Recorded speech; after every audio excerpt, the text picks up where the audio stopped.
ان میں سے 1000 امین افراد چنے، پھر ان 1000 میں سے 100 کا انتخاب کیا، اور پھر ان 100 میں سے ایک شخص کو امین منتخب کیا جس کا نام میزاب بن حباب ہے۔ اس سے زیادہ امین شخص میں نے کسی کو نہیں پایا، چنانچہ میں اس کنیز کو اس امین مملکت کے ساتھ روانہ کر رہا ہوں۔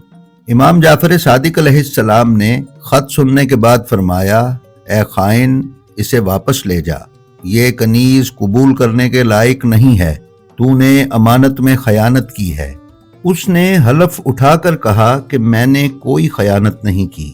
آپ نے فرمایا کہ اگر یہ کپڑا جو تو نے پہنا ہوا ہے تیری خیانت کی گواہی دے دے تو کیا تو اللہ پر ایمان لائے گا اور صداقت اسلام کو تسلیم کر کے لا الہ الا اللہ محمد الرسول اللہ کی گواہی دے گا؟ اس نے کہا، آپ مجھے اس سے معافی رکھیں تو بہتر ہے۔ آپ نے فرمایا، تجھے چاہیے کہ تو اپنی اس بد عملی کا واقعہ بادشاہ کو لکھ کر بھیج۔ اس نے کہا، اگر آپ میری کسی خیانت سے واقف ہیں تو آپ ہی اسے خط لکھ دیں۔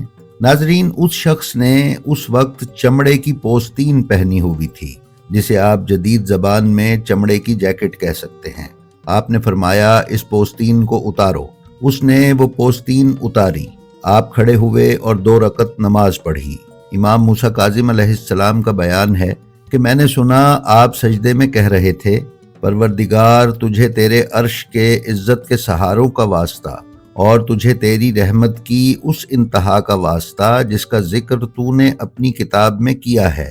تو اپنے بندے اور رسول اور مخلوقات میں تیرے امین حضرت محمد مصطفیٰ صلی اللہ علیہ وآلہ وسلم اور ان کی آل پر درود بھیج، اور اس ہندی کی پوستین کو بولنے کی توفیق عطا فرما کہ وہ فصیح و بلیغ عربی میں اس کی تمام کارروائی بیان کرے، جسے مجلس میں موجود ہمارے تمام دوست سن سکیں، اور اس گفتگو کو اہل بیت کے معجزات میں سے ایک معجزہ قرار دے تاکہ ان کے ایمان میں مزید اضافہ ہو سکے۔ اس کے بعد آپ نے سر اٹھایا اور فرمایا، اے پوستین، اس ہندی کی خیانت بیان کر۔ جیسے ہی آپ کے یہ الفاظ ختم ہوئے، اس پوستین میں حرکت پیدا ہوئی اور وہ ایک دمبے کی مانند بن گئی، اور اس نے کہا، فرزند رسول، شاہ سندھ نے اس شخص کو اس کنیز پر امین مقرر کیا تھا اور اس نے اسے ہدایت کی تھی کہ وہ اس کی حفاظت کرے، لیکن جب ہم سفر کرتے ہوئے ایک صحرا میں پہنچے تو سخت بارش ہوئی اور ہمارا سامان بھیگ گیا۔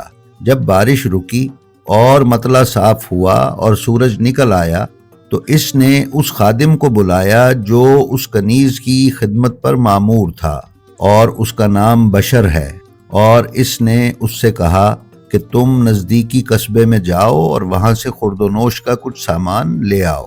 اس کا حکم سن کر وہ نوکر قصبے کی طرف روانہ ہوا۔ ادھر اس نے اس کنیز کو محمل سے اتارا اور خیمے میں آنے کے لیے کہا۔ کنیز نے کیچڑ سے اپنے کپڑے بچانے کے لیے اپنا پائنچہ اوپر اٹھایا۔ اس بددیانت کی نظر اس کی پنڈلی پر پڑی تو اس نے کنیز کو دعوت گناہ دی اور کنیز بھی راضی ہو گئی، چنانچہ اس نے امانت میں خیانت کی۔ ناظرین، جب اس پوستین نے یہ ساری کارروائی بیان کر دی تو وہ سندھی آپ کے پاؤں پر گر پڑا اور کہنے لگا، خدا را آپ مجھ پر رحم کریں، واقعاً مجھ سے بددیانتی ہوئی ہے۔ اس کے اس اقرار جرم کے بعد وہ پوستین اپنی حالت پر واپس آ گئی۔ آپ نے اس سندھی سے فرمایا، اب اس پوستین کو پہن لے۔ سندھی نے جیسے ہی وہ پوستین پہنی، وہ اس کے گلے میں چپک گئی، جس سے اس کا سانس گھٹنے لگا اور اس کا چہرہ سیاہ ہو گیا۔ ناظرین، امام علیہ السلام نے فرمایا، اے پوستین، اس کو چھوڑ دے تاکہ یہ اپنے بادشاہ کے پاس جائے اور وہ اس کو قرار واقعی سزا دے۔ لہٰذا امام کا حکم ملنا تھا تو پوستین نے اس کا گلا چھوڑ دیا۔ پھر اس سندھی نے کہا، میں آپ کو خدا کا واسطہ دیتا ہوں کہ آپ اسے قبول کر لیں۔ اگر آپ نے اس ہدیے کو واپس کیا تو بادشاہ مجھے ناقابل برداشت سزا دے گا۔ آپ نے فرمایا، اگر تو ایمان لے آئے اور کلمہ پڑھ لے تو میں یہ کنیز تجھے ہبہ کر دوں گا اور تیرے بادشاہ سے تیری سفارش بھی کروں گا۔ ناظرین، اس سندھی نے اسلام قبول کرنے سے انکار کر دیا۔ پھر آپ نے کنیز کے علاوہ بادشاہ کے بھیجے ہوئے دوسرے تحفے قبول کر لیے اور اس سندھی کو کنیز سمیت واپس بھیج دیا۔ اس کے بعد وہ سندھی کنیز کو اپنے ساتھ لے کر اپنے وطن چلا گیا۔ کچھ ماہ بعد سندھ کے اس حکمران کی طرف سے آپ کو اس مضمون کا ایک خط موصول ہوا: بسم اللہ الرحمن الرحیم، امام جعفر صادق علیہ السلام کے نام، بادشاہ سندھ کی طرف سے۔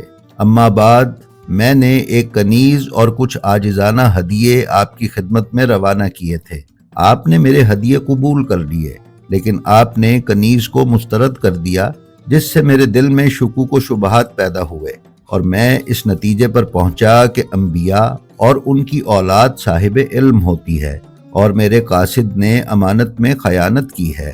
لہٰذا میں نے اپنی طرف سے ایک جعلی خط تیار کیا، اور میں نے اس سے کہا کہ امام نے مجھے خط لکھا ہے جس میں انہوں نے تیری خیانت کی شکایت کی ہے۔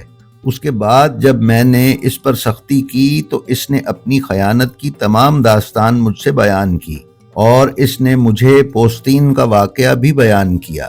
یہ واقعہ سن کر جہاں مجھے غصہ آیا، وہاں یہ خوشی بھی ہوئی کہ میرے دل کو آپ کی صداقت پر زیادہ یقین آ گیا ہے، اور اس سے مجھے اطمینان ہو گیا کہ آپ صحیح معنوں میں انبیاء کے وارث ہیں۔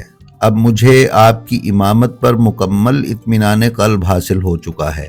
میں نے دونوں بدکاروں کو قتل کرا دیا ہے، اور اب میں دل کی گہرائیوں سے ایمان لاتا ہوں اور یہ کہتا ہوں کہ میں گواہی دیتا ہوں کہ اللہ کے علاوہ کوئی معبود نہیں، اور حضرت محمد اللہ کے رسول ہیں اور آپ اللہ کی حجت ہے۔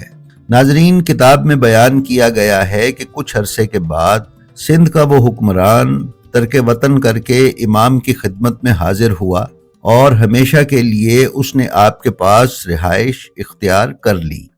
جی تو ناظرین، یہ تھی ہماری آج کی ویڈیو۔ ہمیں امید ہے آپ کو بے حد پسند آئی ہوگی۔ اگر آپ ہمارے چینل بلینڈ آف ہسٹری پر نئے ہیں تو ہم آپ سے درخواست کرتے ہیں کہ اس کے بیل آئیکن پر کلک کر کے آل نوٹیفیکیشنز کی سیٹنگ کا انتخاب کر لیں، تاکہ آپ ہمارے آنے والے کسی بھی ویڈیو سے محروم نہ رہ سکیں۔ اس کے ساتھ ہی ساتھ ہمارا جو ویڈیو آپ کو پسند آئے اس کا لنک اپنے حلقہ احباب میں شیئر کرنا نہ بھولیں، تاکہ علوم آل محمد کی نشر و اشاعت میں آپ کی حصہ داری برقرار رہے۔ ہماری آپ سے یہ بھی درخواست ہے کہ آپ اپنا اور اپنے متعلقین کا بے حد خیال رکھیں اور خلق خدا میں آسانیاں تقسیم کرتے رہیں۔ خدا آپ کا حامی و ناصر ہو۔ السلام علیکم۔